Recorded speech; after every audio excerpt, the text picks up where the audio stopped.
आज आपण बनवूया तांदळाची खीर। इथे मी पाणी गरम करायला ठेवले आहे आणि हे पहा तांदूळ भिजवले आहेत। एकंदरीत अर्धा तास आपण तांदूळ भिजवून घेऊ शकतो। आता हे भिजवलेले तांदूळ मी मिक्सर मध्ये बारीक करून घेते। इथे मी तांदूळ मिक्सर मध्ये बारीक करून घेतलेले आहे। आता हे मी उकळत्या पाण्यात टाकते। हे तांदूळ मी आता उकळत्या पाण्यात टाकते।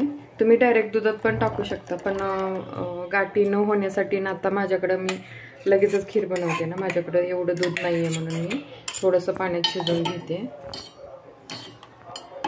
दूध कमी असल्यामुळे। आणि हे शिजल्यानंतर आपण दूध ऍड करूयात।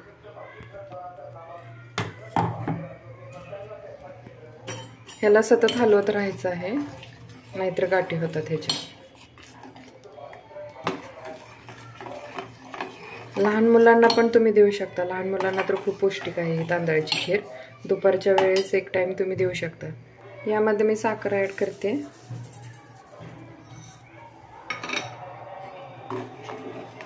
ह्याला सतत हलवत राहावं लागते, एक 10-15 मिनिटं तांदूळ हे खीर शिजेपर्यंत। खीर शिजत आहे तोपर्यंत मी काजू आणि बदाम बारीक करून घेते त्याच्यामध्ये। पहा खीर शिजत आली, आता मी दूध ऍड करून घेते ह्याच्यामध्ये।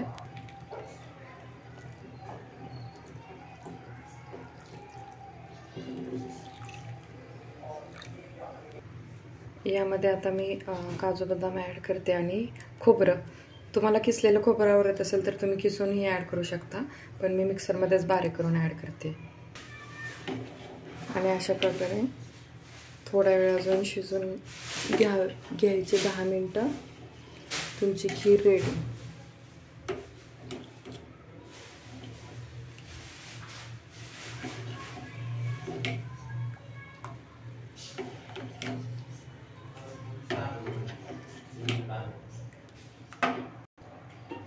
दाणे पण ऍड करू शकता। पहा अशा प्रकारे आता आपली खीर घट्ट पण बनली आहे आणि शिजून रेडी पण आहे।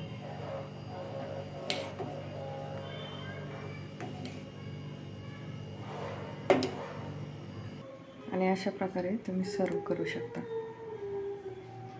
गरम गरम खीर रेडी।